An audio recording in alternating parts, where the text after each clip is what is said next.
What's up, YouTube? It's your boy Sanchez405 coming at you. It's on the Warpath. If you're new to the channel, make sure you click that subscribe button. Hit the bell so you get notifications anytime there's new content posted to the channel. And as always, make sure you like, comment, share this video out. Tell me what you're thinking. Because, y'all, it's breaking news coming out of Ashburn today. Multiple sources, Ben Standig, Adam Schefter, J.P. Finley. The team has now confirmed it as well. Dwayne Haskins has been released by the Washington football team. And this is a lot to unpack, y'all. First of all, I'm not going to celebrate this young man's demise here in Washington. I think that sometimes he did get a raw deal, and then I don't think he handled it the best either. But let's go. How did we get here? Well, it started with a few words. The league done messed up.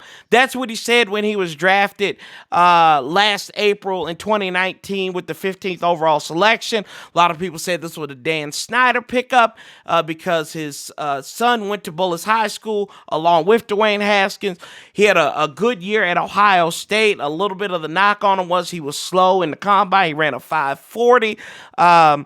And it looked like he wasn't interested in coming here when he was drafted. It looked like the Giants may have been the guys to pick him up. And everybody, Bruce Allen was doing a tour.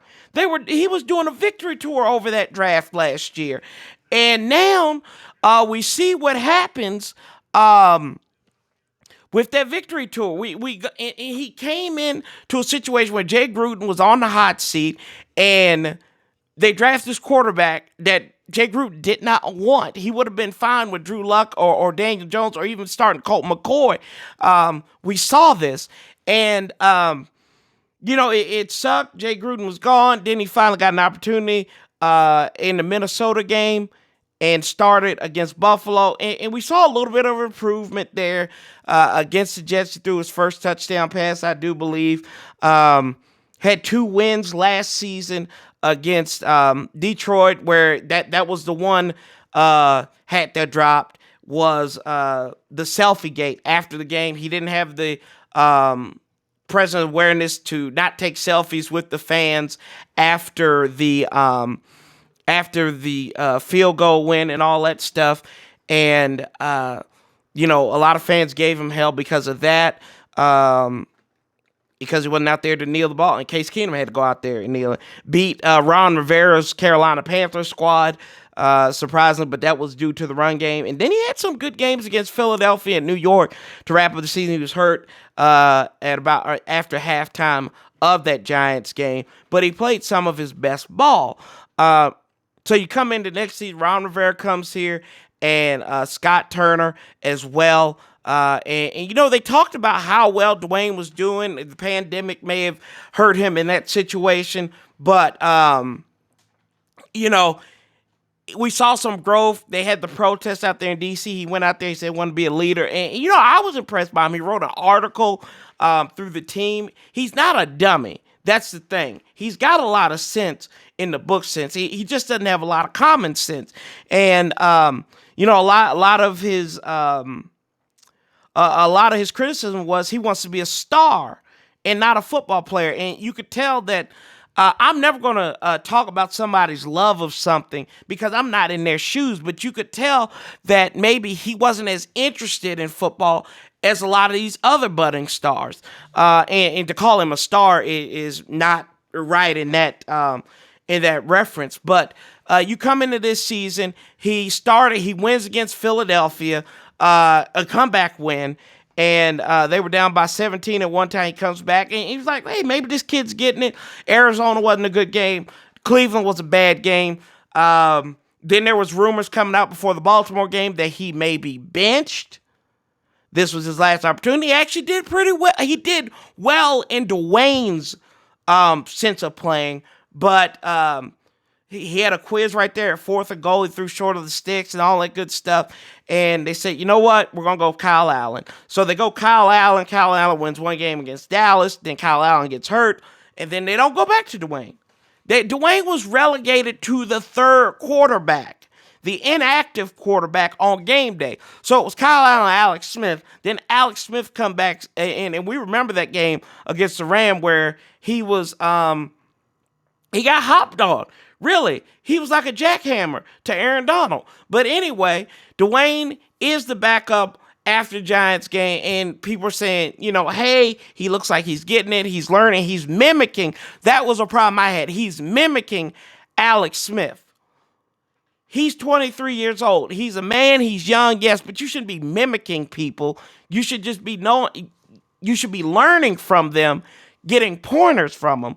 And if we even go back after he was benched, he unfollowed Ron Rivera, unfollowed Washington football team, Kyle Allen, all on social media. So, that was a sign of immaturity. Who cares? That's something people are going to talk about. But he could have just left it there for whatever reason, and his agent even got into it. But going back to it, Alex Smith couldn't go in the San Francisco game. Looks like he lost something there. And Dwayne, he did okay. He didn't do the best. But he was coming off the bench cold. And then you also had the situation with Seattle. He came out slow, but then he played pretty well towards the end in the second half. But this game, last week, finally getting to the point here, this was abysmal. I said it on the live stream last night. It looks like he was throwing game. It looks like he was throwing the game. And that killed me. I thought that he just looked like he didn't give a damn after Strippergate. They fined him $40,000 for not having a mask. I don't care what you do in your spare time. I'm not one of these people that are going to judge you because he spent all that money on a Bentley. That's his money. Who gives a damn what you spend on your money? That's the problem I don't have. But we are in a pandemic, and he's going out here knowing people are going to criticize him over this stuff. Knowing you've got to have the presence of mind. You got to tell people, don't take pictures. If you're doing something like that, don't take a damn picture about it. That's what I have a problem with. Outside of everything else, we have people that are still making excuses for him. I defended him in the summertime. And he made us look like fools. Our buddy Juan Gotti defended him. It made Juan look crazy. A lot of us came on here, and he still didn't give a damn. And now he's gone because of it. It sucks. Oh, well, I wish him all the best. But it's time to move on from him. It was time. The time has come. Patience is over. Ron Rivera doesn't pull up with any bull crap. And this is the statement that came out. This afternoon, I met with Dwayne and informed him, this is directly from the team, that we would be releasing him. I told him I believe it benefits both parties that we go our separate ways. We want to thank Dwayne for his contributions these last 2 seasons and wish him well moving forward. End quote. I wish him all the best. Maybe he can catch on with somebody where he can learn. He can learn from a veteran quarterback. He can mimic or whatever. It doesn't matter. I wish him all the best. Don't get me wrong. Was I critical of him towards the end? Absolutely. We all should have been critical of him. But the experiment's over with Dwayne Haskins. And you know what?